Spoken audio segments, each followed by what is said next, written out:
Γεια σας φίλοι του καναλιού. Σήμερα θα μιλήσουμε για ένα πολύ σημαντικό θέμα για όλες τις γυναίκες. Τι πρέπει να προσέξει μια γυναίκα κατά την περίοδο της όταν είναι καλοκαίρι.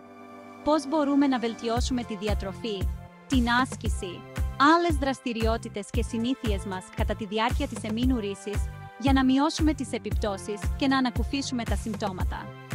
Αν θέλετε να μάθετε περισσότερα, μείνετε μαζί μας. Κάντε like στο βίντεο και ας ξεκινήσουμε. Ενυδάτωση. Το καλοκαίρι είναι ζωτικής σημασίας να παραμένετε επαρκώς ενυδατωμένες. Η αυξημένη εφίδρωση λόγω ζέστης μπορεί να οδηγήσει σε αφυδάτωση, που μπορεί να επιδεινώσει τις κράμπες και την κόπωση. Συμβουλή: πίνετε τουλάχιστον 8 με 10 ποτήρια νερό την ημέρα.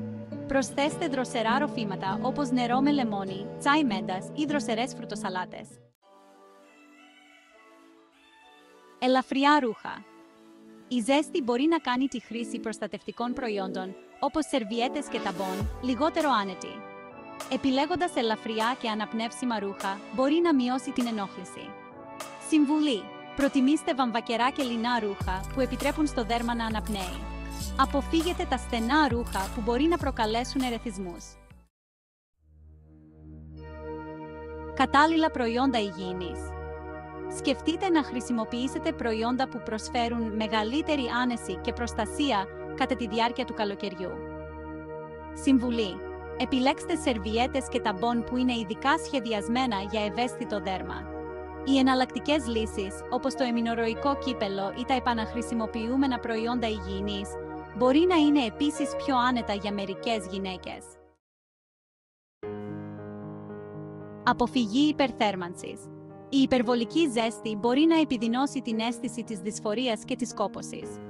Συμβουλή: αποφύγετε την παρατεταμένη έκθεση στον ήλιο κατά τις πιο ζεστές ώρες της ημέρας, από τις 11 το πρωί μέχρι τις 4 το απόγευμα. Χρησιμοποιήστε ανεμιστήρες ή κλιματιστικά για να διατηρήσετε δροσερό το χώρο σας. Διατροφή. Η διατροφή παίζει σημαντικό ρόλο στη διατήρηση της ενέργειας και της ευεξίας κατά τη διάρκεια της περίοδου, ειδικά το καλοκαίρι. Συμβουλή: καταναλώστε ελαφρά, δροσερά και υγιεινά γεύματα, όπως σαλάτες με πράσινα λαχανικά, φρούτα πλούσια σε νερό όπως το καρπούζι, το πεπόνι και το αγκούρι, και τροφές πλούσιες σε σίδηρο. Αποφύγετε τα βαριά και λιπαρά τρόφιμα που μπορεί να προκαλέσουν φούσκωμα. Σωματική δραστηριότητα. Η ήπια άσκηση μπορεί να βοηθήσει στην ανακούφιση των κράμπων και στη βελτίωση της διάθεσης. Συμβουλή: προτιμήστε ασκήσεις όπως το περπάτημα, η κολύμβηση ή η γιόγκα. Η κολύμβηση ειδικά μπορεί να είναι εξαιρετική για την ανακούφιση από τους πόνους της περίοδου, ενώ ταυτόχρονα διατηρεί το σώμα σας δροσερό. Η υπερβολική έκθεση στον ήλιο μπορεί να οδηγήσει σε αφυδάτωση και κόπωση. Συμβουλή: χρησιμοποιήστε αντιλιακό με υψηλό δείκτη προστασίας, φορέστε καπέλα και γυαλιά ηλίου και παραμείνετε στη σκιά όσο το δυνατόν περισσότερο. Προετοιμασία και προσαρμογή. Είναι σημαντικό να είστε προετοιμασμένες και να προσαρμόζεστε ανάλογα με τις συνθήκες. Έχετε πάντα μαζί σας τα απαραίτητα προϊόντα υγιεινής και έναν τρόπο να ενυδατώνεστε, όπως ένα επαναχρησιμοποιούμενο μπουκάλι νερού. Προσαρμόστε το πρόγραμμά σας ώστε να αποφεύγετε την έντονη δραστηριότητα στις πιο ζεστές ώρες της ημέρας. Αντιμετώπιση κοιλιακών πόνων. Οι κοιλιακοί πόνοι μπορεί να γίνουν πιο έντονοι λόγω της ζέστης.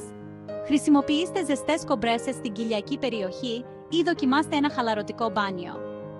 Αν οι πόνοι είναι έντονοι, μπορείτε να πάρετε ένα ήπιο αναλγητικό, πάντα σε συνεννόηση με τον γιατρό σας.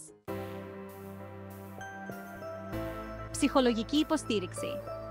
Το καλοκαίρι μπορεί να είναι μια περίοδος κοινωνικών δραστηριοτήτων και διακοπών, αλλά μπορεί επίσης να επιφέρει άγχος και στρες.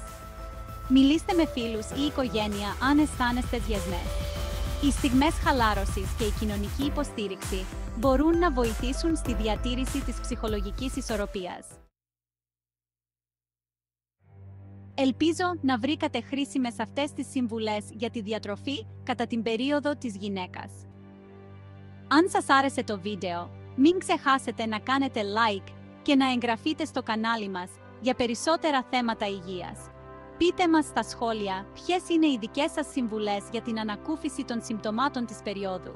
Ανυπομονούμε να διαβάσουμε τις απόψεις σας. Σας ευχαριστούμε που παρακολουθήσατε και τα λέμε στο επόμενο βίντεο.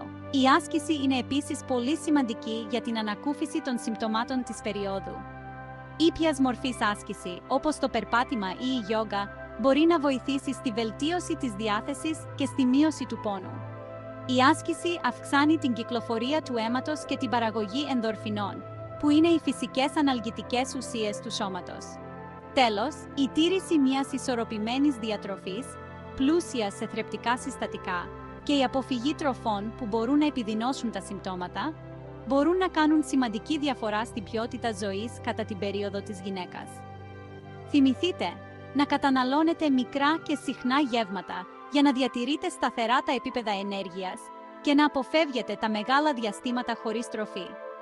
Ακολουθώντας αυτές τις συμβουλές, μπορείτε να βελτιώσετε την εμπειρία σας κατά τη διάρκεια της περίοδου το καλοκαίρι και να απολαύσετε αυτή την εποχή με περισσότερη άνεση και ευεξία.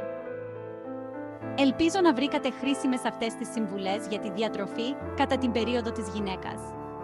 Αν σας άρεσε το βίντεο, μην ξεχάσετε να κάνετε like και να εγγραφείτε στο κανάλι μας για περισσότερα θέματα υγείας. Πείτε μας στα σχόλια ποιες είναι οι δικές σας συμβουλές για την ανακούφιση των συμπτωμάτων της περίοδου. Ανυπομονούμε να διαβάσουμε τις απόψεις σας. Σας ευχαριστούμε που παρακολουθήσατε και τα λέμε στο επόμενο βίντεο.